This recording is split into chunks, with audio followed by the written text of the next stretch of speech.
another edition of Ballin' here on the BarnBurner TV network. My name is Drew Ebanks, and of course, we are also on Zingo TV channel 250. Please remember to download both the BarnBurner and Zingo TV apps in their respective app store and iOS and Android devices. While you download, make sure you rate and leave a comment. Both apps are absolutely free. Zingo TV is also available on Google Chromecast, Amazon Fire and Fire TV sticks, as well as Roku and Roku sticks, and on all smart TVs from 2016 and onward. Another great show on hand. This time we're going to talk some hoops with one of the experts in Raptors and NBA basketball. Our special guest this week is Stephen Leung.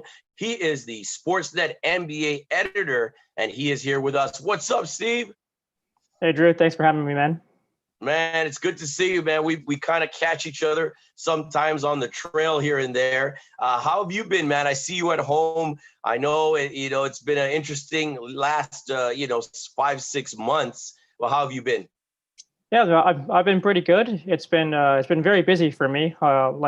I guess just because of the nature of my job and the fact that I'm not really beholden to being in an office. But outside of maybe a 1 week adjustment period, it's been, I don't know, I guess I've been luckier than most in that my adjustment period has been very minimal, and I've basically been kind of full bore since the NBA shut down in March 11, and then coming back up again. We're in the playoffs now. It seems like in the blink of an eye. Well, how could that be? I mean, we thought everybody was out of a job as soon as COVID hit, man. What are the kinds of things that they have you doing? Is it all basketball related? Or I know sometimes when you're working, sometimes you got to fill in and doing and covering other sports if you're a writer at times. Oh no, it's like as my role, I do all basketball all the time, and I work for a television network, right? So like during the hiatus, like before the restart and everything, there's still stuff to write about, right? Like it's just kind of like the Raptors would have conference calls here and there, so you can write off that. And we were airing along with TSN, we were airing the full Raptors playoff run from a year ago, and so there's retrospective stuff that you can write about, and yeah, like there was always kind of something to do basically, and like there was never really a moment where I kind of felt like, I'm stuck here in the pandemic and I got nothing to do. So my experience with the pandemic was a little different than I think most people. That's amazing. And what about for your family? How have they coped with it? Everybody good on that standpoint? Because obviously everybody, I think, between friends and family, I think everybody probably has somebody that's been affected by this coronavirus situation.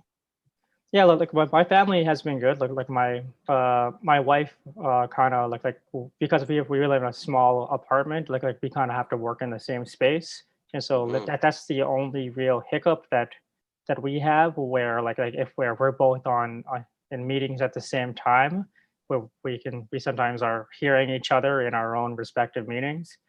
That's about it. Like other than that, like my family has been good. Her family is good. Like my parents are retired, so they're just kind of chilling at home anyway. So yeah, I said, like my pandemic experience has been a lot more boring, I guess, than most people.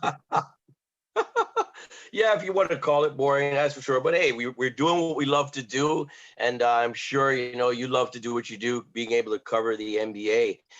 So I want to talk to you about the restart and your observations of that. Obviously, the NBA put a lot into this, man. I've heard it upwards of $1 billion to make this work, and the results have been unbelievable.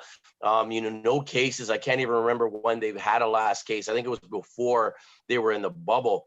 And guys are just, doing what they got to do. It's very hard for them because a lot of them have been away from their families for 8 weeks.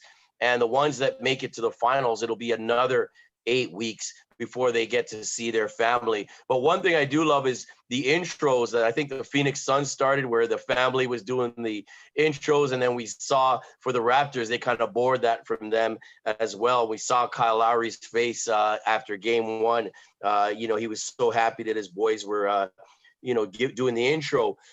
For you, looking at this bubble and looking at the NBA, pulling this off, did you think this bubble would be this successful? And if so, why was that? And if not, what were your skepticisms going into it?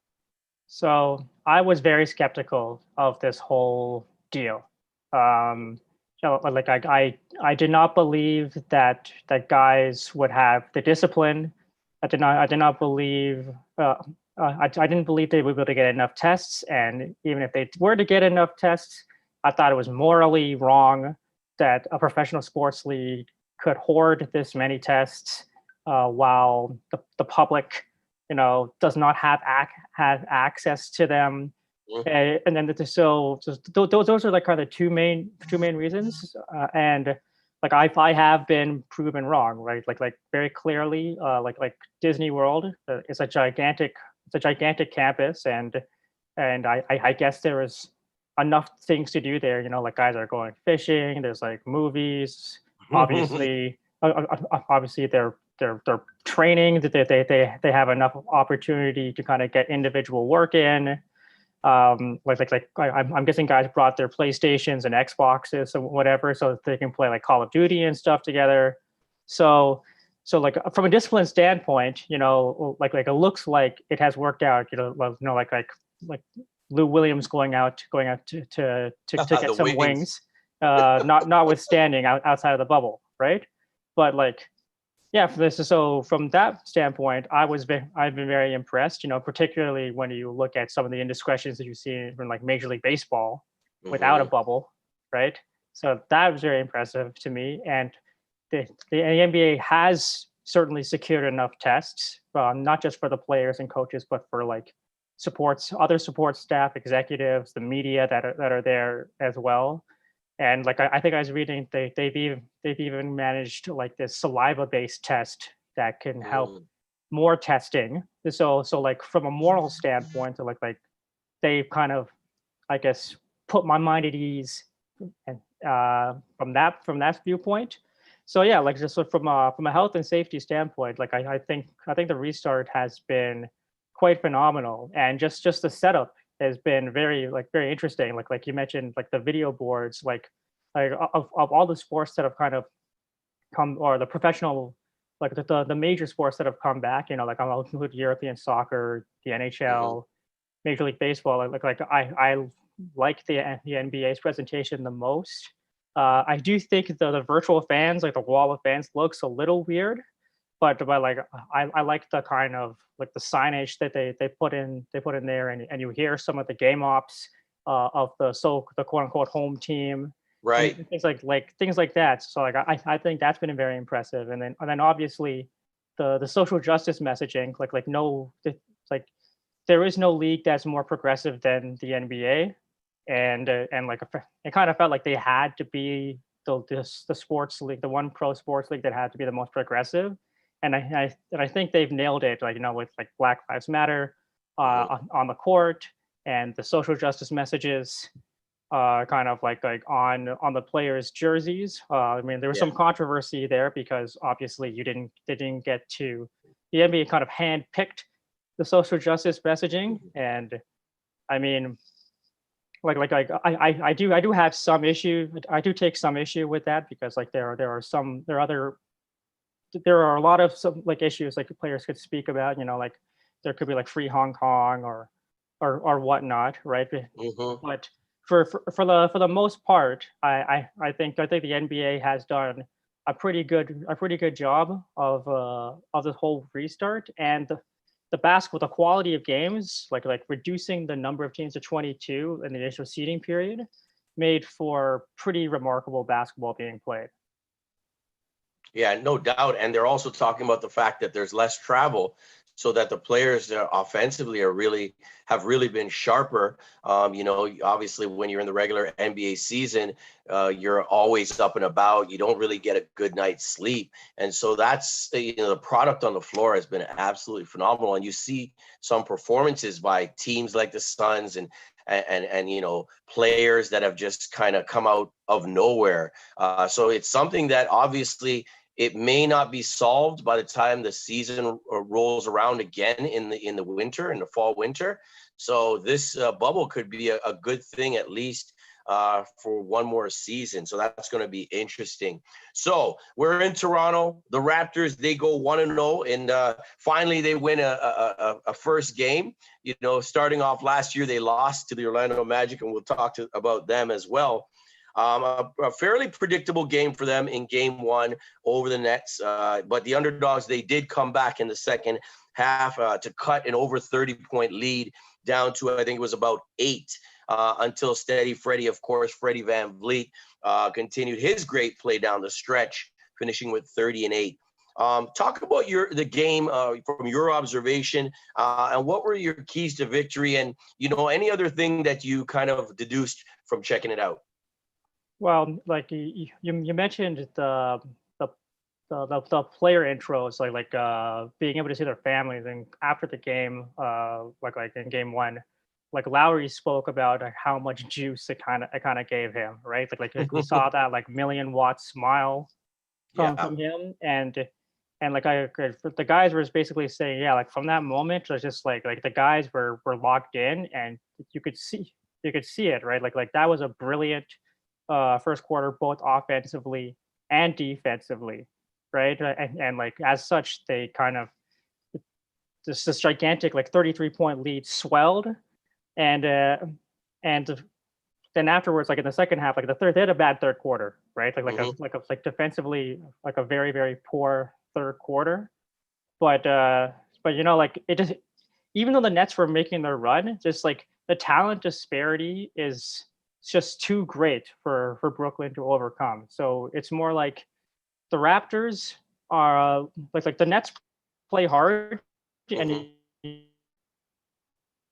got credit for that, and kind of showed in the way that they are able to make that kind of comeback, right? Like a lot of teams will just kind of pack it up.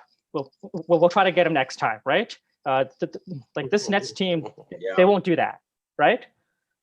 So full credit to them, but like it's just a matter of, as we saw in the first half, like if the Raptors are playing with as much kind of energy and focus as the Nets are, they are just way more talented. Just like the difference in skill is far too great to overcome, and as such, like this series is not going to go long.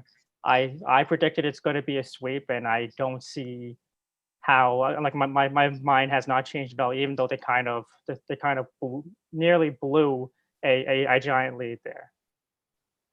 Fred VanVleet, I mean, he's been doing it for a while. I mean, I've watched him, at Wichita State, and the man never says die. He plays hard, right, down the line. He's so crafty. He's so precision as far as what he's doing out there. Not a lot of wasted movement, not a lot of wasted energy out there. What, in your opinion, makes him so good? And is he a must re-sign for the Toronto Raptors when it comes down to that time?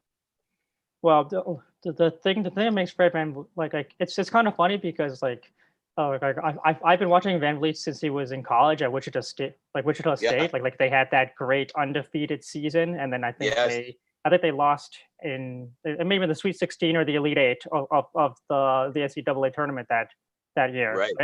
I think it was Elite 8. So like when VanVleet kind of first came in the league, he was seen as this unknown, but I found that weird because he was a huge college star, right? It's like him and Jordan Baker were like the two best players on an incredible, like historic, like major Division 1A team, right? Mm-hmm. And so so everything that I've seen from VanVleet dating back when I was watching him play in college has just translated to the NBA, right? Yeah, mm-hmm. he's a smaller guy, but he's like do you not see how thick he is? Like that strength has always been there. He's always been this shifty, super quick, kind of low center of gravity kind of guard, who can get in the lane, and because he's so strong, it's not like you're going to be able to bully him out of there. He can bowl other guys over, right? That has always been his game. At the NBA level, the thing I didn't know about him in college was just how great a shooter he was, and I think this is the skill that really has made him like this has made him blossom into like a borderline star, Mhm. right? His shooting ability is the reason why he is going to get paid a lot of money this offseason. Like I'm talking probably in the range of $25 million a season plus, right? Like and also because he's made the adjustment now with that shot to kind of extend his range, right? We saw the adjustment kind of play out last season in the Mhm. postseason, right? Where he really struggled against Orlando, and particularly against Philadelphia, right? Where people were making the jokes like, "Oh, Philadelphia is so big, Van Vliet's unplayable because he's too short," right? But he Right. exploded against the Bucks, and a major adjustment for him there was the fact that he was kind of backing up like 2 or 3 feet to suddenly launching from from something like 28 feet Mhm. out, right? Or like 20 or like 20, basically 26 feet plus out, and that's that's a little more unexpected. That's harder. That's harder to guard, and he's just as accurate. So his ability to shoot the ball, I think, is his greatest NBA skill, and that's why, like I said, he's probably going to get paid in excess of $25+ million per season. And to your question, if the Raptors have to resign him, that's an interesting one because they already locked up Lowry to another gigantic extension for next season, right? And Right. it's for good reasons. He's probably the best player the franchise has ever had, right? Um, but in that sense, like when you look at the books, it doesn't make sense to add a piece as expensive as Van Vliet is going to be, because even after next season, you don't know what Lowry's future is going to be, and I'm pretty sure there's a franchise that does not want to just let him walk away. That they're going to want him to kind of leave the game as a Raptor. Yeah, that's always the sense that I felt, because they want to because he's kind of given the best years of Lowry's career has been as a Raptor, and Yeah. he's turned into this reverential figure among the fandom, and for him to leave, it would break a lot of people's hearts. Yeah, no doubt. It would break a ton of people's hearts. Now, you wrote a piece on one of my favorite players, Terrence Davis. Man, he's got so much upside, in my opinion. I just love what he does out there when he's on the floor. Talk about his progress in year one. And also, I want you to comment on the interesting dynamic that's going on throughout the season between head coach Nick Nurse and Terrence Davis. So, by interesting dynamic, do you mean like where it seems like Davis is in the doghouse, but then he isn't? Every other time, yes. I think he's doing it trying to, you know what I mean, kind of push him, and he really obviously sees something in him. But what's your take on, the jabs that he gets from Nick Nurse throughout the season? I think when getting back to training camp, Nurse saw a young man who kind of came through like a more untraditional path. He's obviously an undrafted guy, right?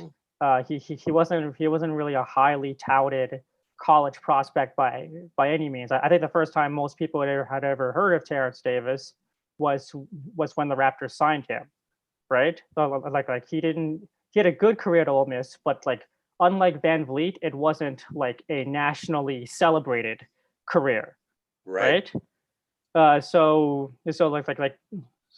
my guess is Nurse saw a young man with very tough skin, and is able to take constructive criticism, and I think the fact that Nurse really likes the kid is the fact that he has literally played every single game this season the Hmm. Raptors, including last night when he made his playoff debut. So that's a ton of confidence in a rookie who most people, I think, coming into the season had never even heard of in their life and didn't think would even hope to crack the rotation, let alone, like you're not only in the rotation, you're playing every single night, right? That's not like a Mhm. sparse thing here and there, like a Matt Thomas or maybe a Ronnie Hollis Jefferson. He's literally played every single game. Yeah. Yeah. It's been phenomenal. I mean, just to see that kind of confidence in a young man coming in from the coach, and obviously Nick Nurse, as we said, sees something in him. Let's switch gears a bit, man. I want to get to you, and we'll get back to the NBA playoffs, but I want to talk a little bit about you, man. And Sure. obviously you're in the world of sports, and for me, I knew when I finished playing, I played hoops. I wanted to get into broadcasting. One of the couple of the guys I looked up to were guys like Stuart Scott and John Saunders back in the day. Paul Jones, those guys were guys that I looked up Jonesy's to. still doing it, right? He's still a legend. Yeah, he's still doing it. He's doing it in the ESPN broadcast. And shout out Paul Jonesy, as we call him up here, doing his thing as well. He's another guy that, we looked up to. But for you, where did your love for sports come from? Did you grow up playing sports? And if so, what were those that you played, and where did it come from, man? Your desire? So my love for sports probably came from my dad. My dad is both my parents are Guyanese, but my Hmm. dad I came, mostly came from my dad. Like my dad's favorite sport growing up was cricket, and when he immigrated to Canada, the closest thing to cricket was baseball. So baseball became his love, Right. and he kind of passed that love of baseball onto me. So I guess my earliest memory of playing a sport, quote unquote, would be just playing catch with my dad in our backyard, right? Like when I was probably, I don't know, like 4 or 5 years old, right? Hmm. And I kind of grew up as a big Blue Jays fan, and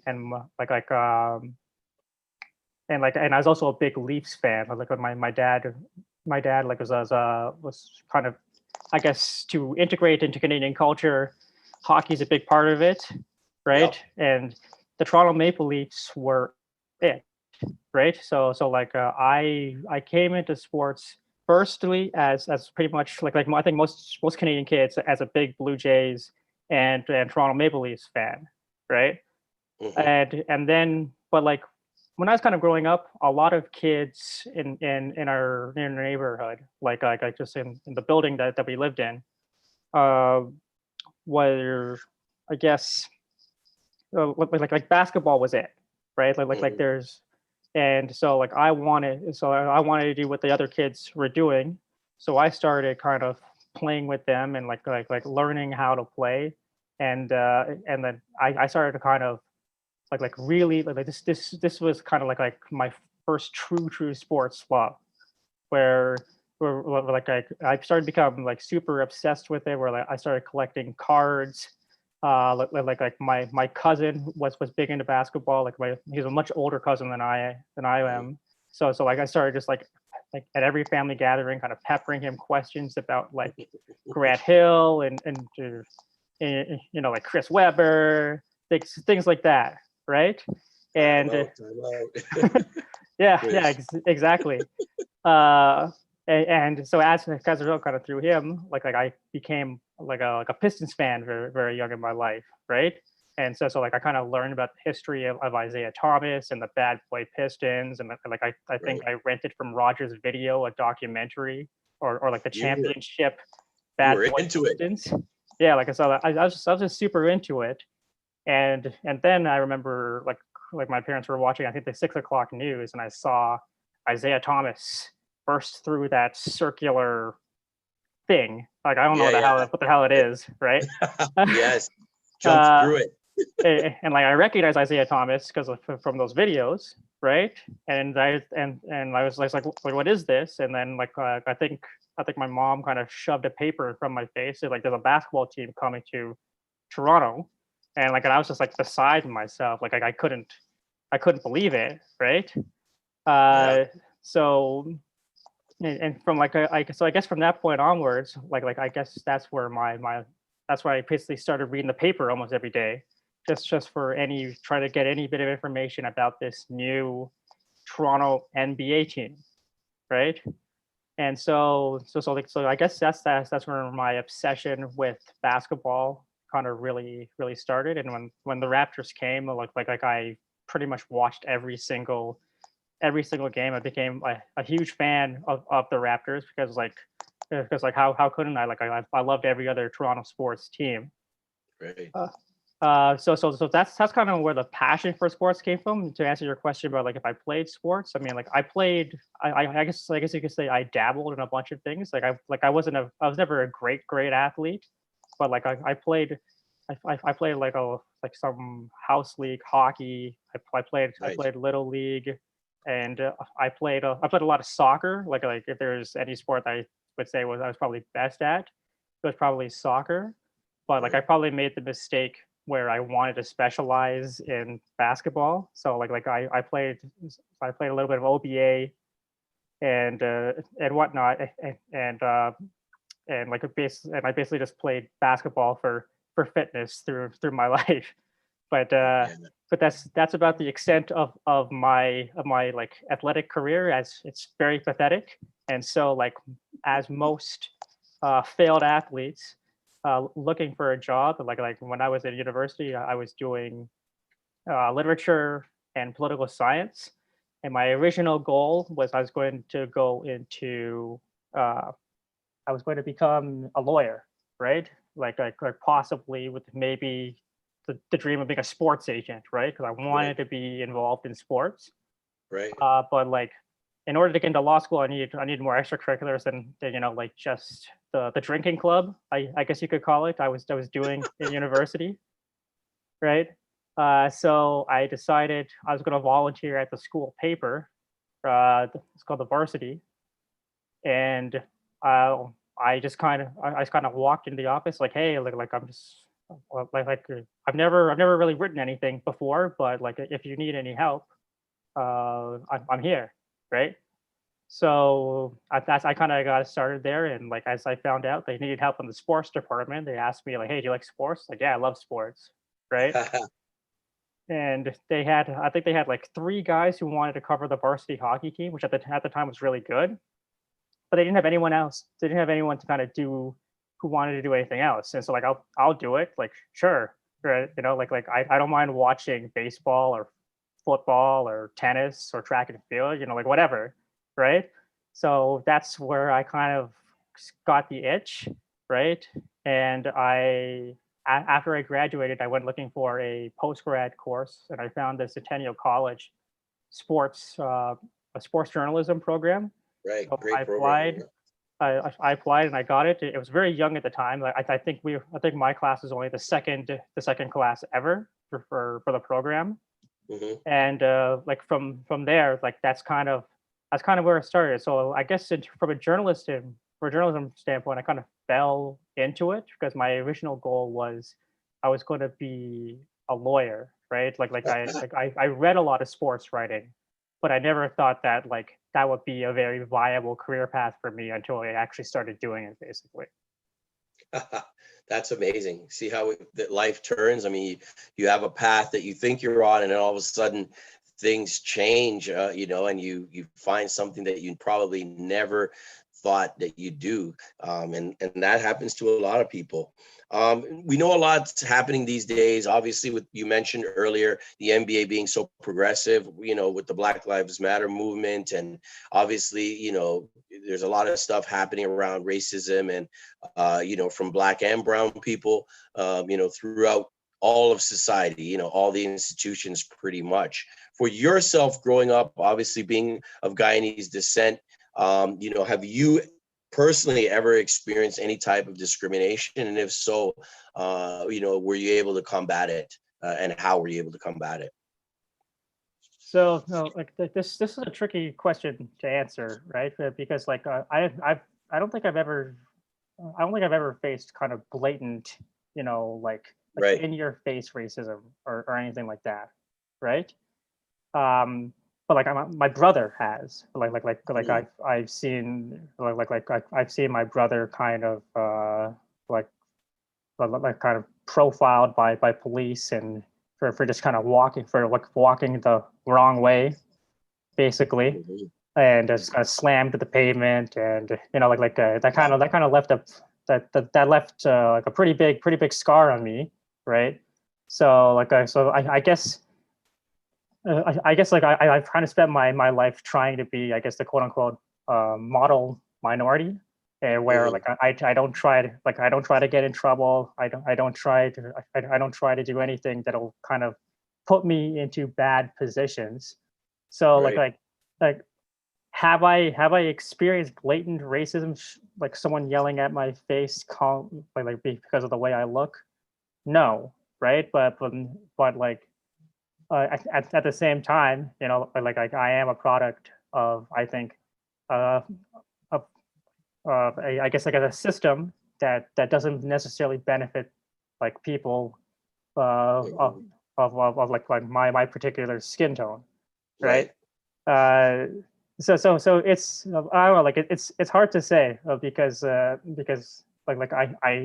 know it exists. I know people who where who it's happened to, but Hmm. like I can't say it's specific. Anything has specifically happened to me.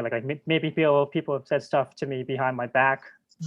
Entirely possible, but I don't entirely. I can't. I guess I can't give you like a super satisfying answer to that question. It's okay, man. It doesn't have to be it. And that's a good thing. I mean, obviously, here in Canada, there is racism. A lot of times it's more subtle in the States. A lot of times it can be more direct to your face. For you, especially in the career of media, do you think there could be more people of color there? And do you see that networks changing kind of right now, even trying to implement things? I work for the bank as well. And I know that they've put in initiatives to increase the numbers of Black and brown people in management and upper management in the C-suite positions. So have you heard or seen, even at your network, the company trying to kind of get things, in a better light, especially for people of color? Sorry, can you repeat the first part of your question? Yeah, I mean, have you seen anything as far as generally maybe in the media or specifically where you work, where there's initiatives now to kind of help bring in more people of color? Uh, so, where I work, I work for Sportsnet, which means I work for Rogers, right? Right. So uh, uh, I can't specifically say what it is, but like yes, Rogers is working on a program to help bring in more like BIPOC candidates, Mm-hmm. or just employees, I guess I should say. In terms of like media specifically, do I think there should be more BIPOC, more women, more Right. members of the LGBTQ plus community? Yes, absolutely. Uh, Mm-hmm. like we are, it's like when I was growing up, I didn't really see anyone in this profession who looked like me, Mm-hmm. right? And I think representation is a huge thing. It should make you like like like like I guess there's an old saying that goes you can't dream it unless you see it, Right. right? Right.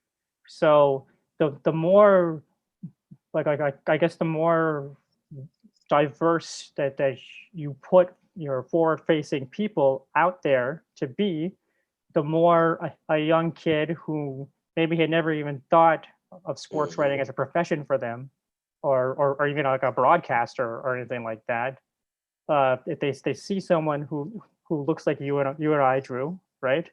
The the maybe they can think to themselves like, hey, you know what?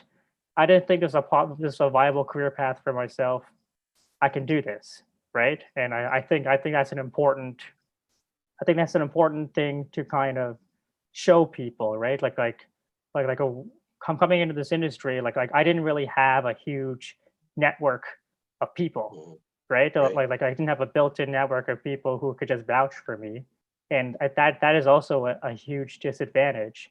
And so like I kind of had to scrap and claw and make my own way. But for kids coming after me, they shouldn't have to do that. Essentially, is what I'm trying to say. And the way you make that happen is through representation. Yeah, no doubt.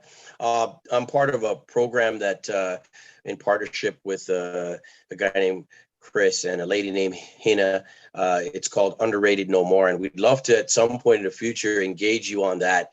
And what it is it's a program for aspiring young sports writers and just media writers in general, for people of color, women, LGBTQ, everybody that's kind of underrepresented. We want to show them, kind of some of the skills you need to be an effective writer. But also, I think as part of our mandate going forward, I'd love to have people like yourself, engage these young people to understand, like you said, if you show them, and if we show them that there are people of color that may look like them working in the field, it's going to give them that incentive to kind of want to be involved in it. So it's something that I'm really deeply, very much believe in, because I think that there's not enough Black and brown people, as far as I can see, in Canadian media, because I've been there, I've been at the scrums, I've been at the games covering them,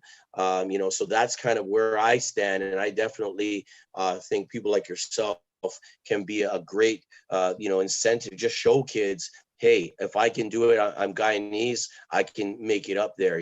My background's Jamaican, same thing, and we can do anything that we put our minds to. So I think it's great that you're there. And obviously there has to be more that look like yourself as well. For you, being in the sports writing field, what makes a good sports writer? I don't know if you can simplify that. I mean, I write a little myself, but what are some of the pitfalls to avoid while coming up as a writer? So like I recently heard really good advice about like what makes a good sports writer myself. So I think there are like three things that you have to be aiming for basically. Mhm. You have to be aiming for either trying to be like the best, just like a pure technical writer, where like your prose your prose is just incredible. You should probably not just be writing sports. You should be writing fiction, or you should be writing like kind of like politics, or something a little bit more serious as sports, but like you just love sports, right? So that's one way.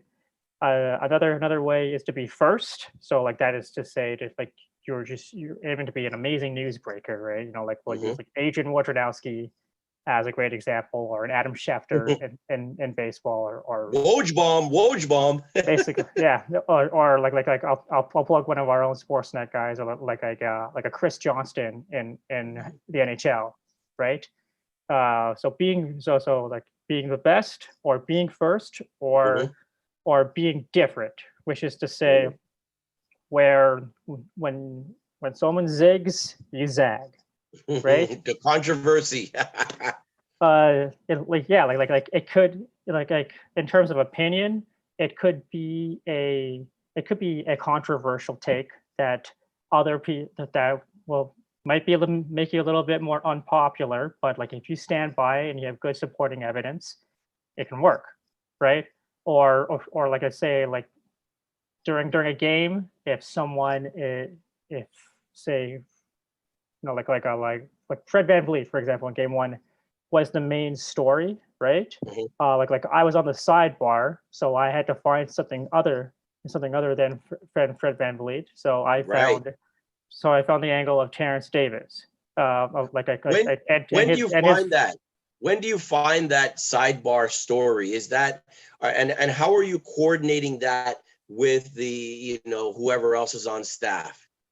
I mean like this if I'm at the game, I'll probably just like kind of turn like to my colleague, in case of Yes. Michael Grange, right? Just say so it's like, hey, I'm thinking of doing X, right? Right. During these times, communication isn't quite so seamless, right? So I'll just text.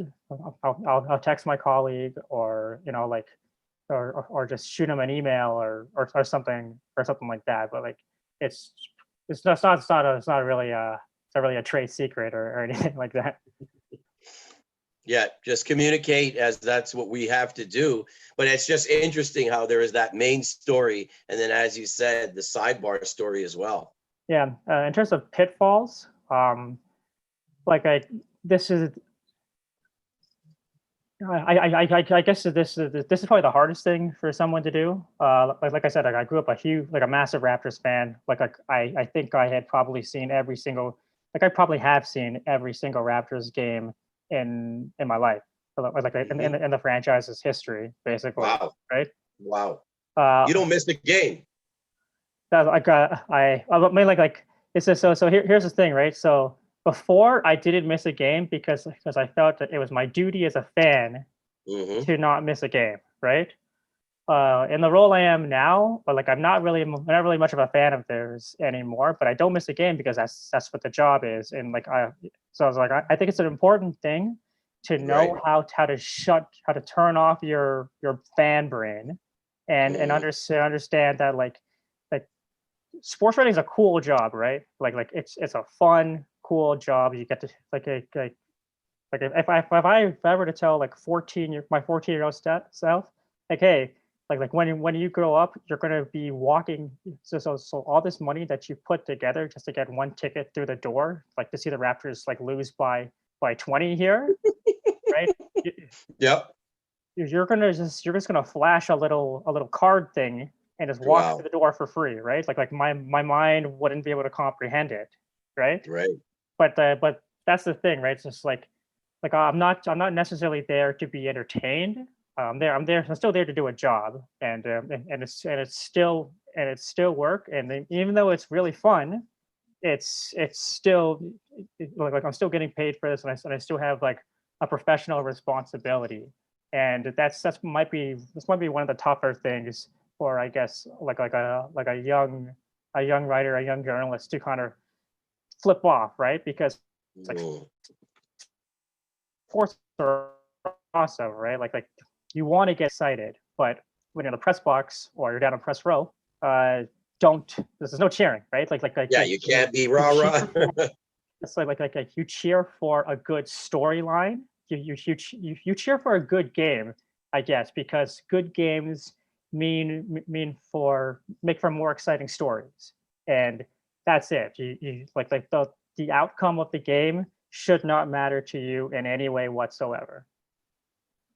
Yeah, no doubt. That's great advice. I mean, again, Steve Lung here from Sportsnet. He's the NBA editor. This is Ballin', another great episode. And I love to talk about things like that. And I think there's so much more, that we can get deeper as far as that, just the mindset of a sports writer. And I've been there on more the video side, for global sports.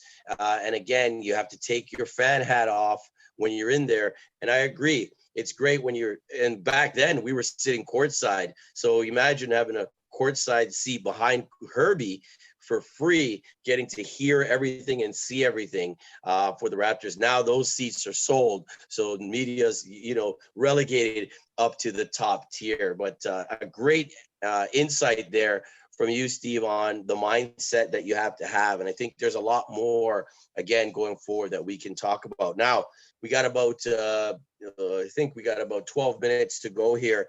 So let's get quickly through some of these series. We'll get back to basketball a little bit.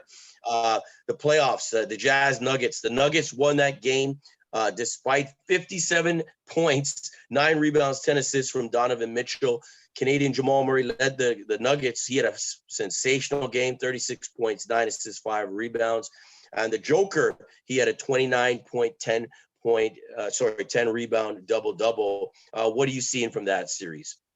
Well, I always thought that series would be like a close one. They are division rivals, but it's also kind of like the same script kind of played out, where for some reason it just feels like the Joker has Nikola Jokic has has Rudy Gobert's number, basically. Like Rudy Gobert is a multiple-time defensive player, or well, I think he was like last year's defensive player of the year, Mhm. right?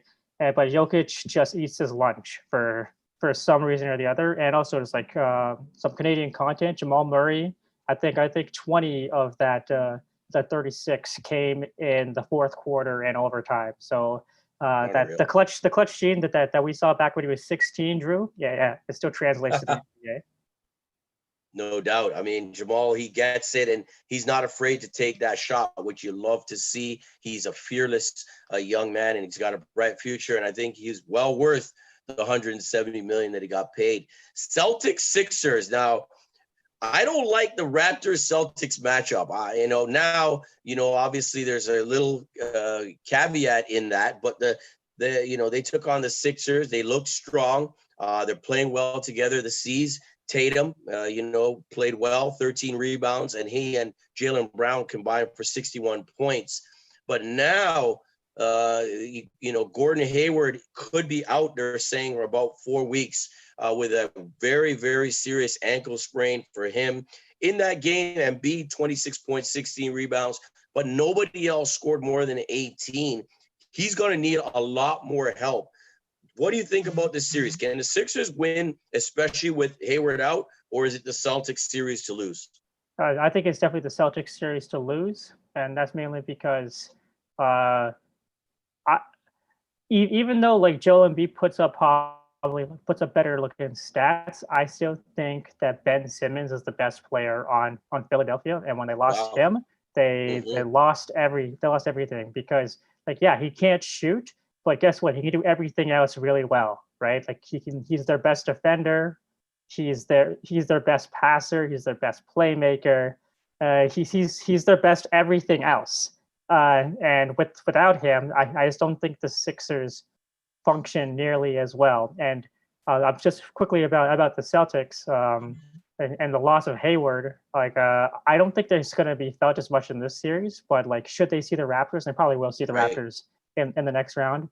I think that could potentially play large just because the Celtics have this way of this a very similar defense to the Raptors, a scrambling, switching defense with lots of length and everything and the ability to switch everything.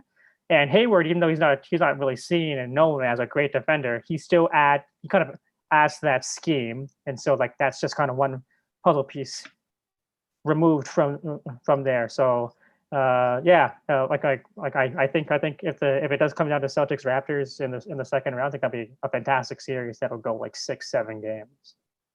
No doubt. But I mean, I'm a guy who I want Hayward there. I don't want any excuses.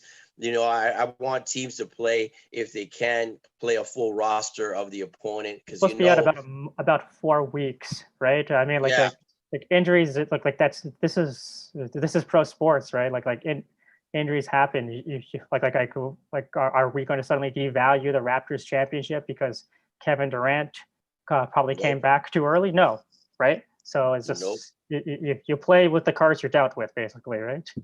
Yeah, no doubt. I mean, the Warriors won at least 2 of their championships with a lot of major players injured on the other teams. Clippers, Mavs. This one for me, I don't think anybody wants to play or wanted to play the Mavs going into this playoffs. The Clippers fell behind in game 1. Kawhi, 29-12 rebounds for him. Paul George, 27. Marcus Morris, a big game for him, 19.6 rebounds. Luka is going to be the best player in the league, I think, at some point in the next 2-3 years. 42 points, 9 assists, 7 rebounds. Dallas is a scary team. Can they come back and defeat the Clippers, or does LA have too much experience and depth for the Mavs? And does Kristaps have to keep his cool? And was that an ejection anyways? I don't know. I was going to mention, the first technical on Kristaps was, we'll say it's BS, like a family show. To put it mildly, yeah. Right. The second technical, which got him ejected, was probably more warranted, but because the first one happened, he got ejected, right? Yeah. But to your point, I think I agree with you. I think Luka Doncic, he looks like he reminds me of a young LeBron, right? Mm-hmm. He's going to be the best player in the world at some point in his career. Yeah. And but it's not yet. But I think he's good enough to will Dallas to 2, maybe even 3 wins in the Mm, series. But ultimately, wow. I think the Clippers are in for a real stiff test because this is a historically great offensive team that Luka is running with Dallas, but the Mavericks defense will let them down. And with Kawhi Leonard on your team, it's really hard to bet against it. No doubt. Kawhi, the team killer. Magic Bucks. This one was interesting and very shocking. Of course, the Magic, they're used to shocking teams in game one. They controlled it for most of it. I think just looking at the game, they exposed the Bucks defensively. And I talked about losing Malcolm Brogdon, I believe, to free agency was going to hurt the Bucks, especially against speedy guards, defensively. And it's looking like it is true. Middleton having a tough time staying in front of defenders.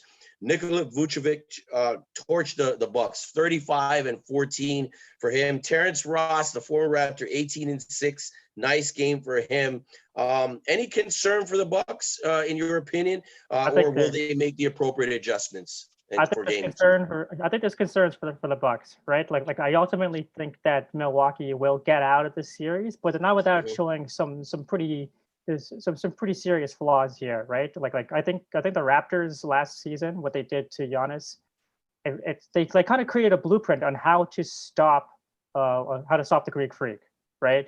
Where kind of sag back and you let him run into pressure. You let him run into pressure, and you dare these. They're supposed to be great shooters, right? But you dare them to beat you, and thus far it feels like these guys, like the Chris Middletons, the Bledsoes, the DiVincenzos, the Connaughtons, whatnot, right?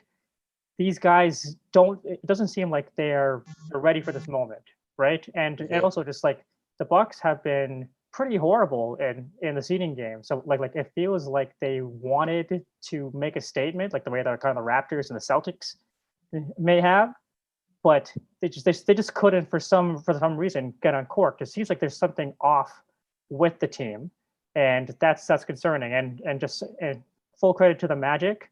The Magic are a team I think are very similar to the Nets in that like they don't have a lot of talent, but they try to maximize the most of what they have. They play really, really hard for Coach Steve Clifford, and I don't think the Bucks have any answer for Vooch. They don't have Marc Gasol. No doubt. Marc Gasol usually handles those big men. And the last one we'll kind of go through. We got a few minutes to go, about 2 minutes. The Heat Pacers, 4-point game at the half as the Heat led it at the break. They won it by 12. Jimmy Butler, 28 points. Dragic, 24 points for him. Adebayo, 17 points. TJ Warren, the guy who's been scoring everything, only 22 as well. Malcolm Brogdon, the same, 22 and 10. But the story is Victor Oladipo, who was scratched in his eye, did not return. It's going to be a huge loss for him if he doesn't return. The Heat are now 8-0 in the first round when winning game one. What do you think about that series? I think the Heat are going to win, and I originally was thinking it was going to be more competitive, but like after seeing game one, and like Jimmy Butler is in full control of this series. The Heat has too much shot making, and it's just it's been a very nice run in the bubble for the Pacers, and I think their number one concern is making sure that Victor Oladipo is right and healthy and ready for next season, because that team is really nice. That they could be very scary next season, basically. Yeah, and next season is actually this year, which is incredible. For the Thunder Rockets, Russell Westbrook sitting out with a strained right quadricep, and a key for the Thunder, Canadian Luguentz Dort out with a sprained knee after 28 straight starts. His streak is now broken, and of course, the Lakers and Blazers. Can the Blazers continue to ride Damian Lillard to an upset in this series, or the Lakers now primed to get in sync after a poor bubble return? Yes or no, Lakers take down Portland? No. No, Portland with the upset. Okay. Dame is that Steve good. Lung Dame is says that it good. right here on Ballin', folks. I think Dame is that good, basically. That's what it comes down to. And the thing is, you have to look at it. Maybe he's the best player right now. Not saying he's better than LeBron, but he's probably the best player playing in the league. He was the bubble MVP as well. So it's going to be interesting to see how the playoffs, kind of shape out. Maybe we can get you on before the end because there's another, 2 more months to go. So hopefully we can get you on. I want to bring you on with a bunch of other great personalities and writers and sportscasters as well. Let everybody know where to find you, Steve. So you can find my work at sportsnet.ca. And like my Twitter handle is just at Lung, my last name, LOUNG_S. There you have it, Steve Lung from Sportsnet. He's the NBA editor. This was another fantastic show, a great insight, especially if you want to be a sports writer. This show can also be heard on the BarnBurner radio network and its 122 platforms. We'll post that later in the week. Please check BarnBurner CA for all the news. BarnBurner, watch it, hear it, read it, download it, and live it. Thanks a lot, Steve. We'll talk to you soon. Thanks a lot, Drew.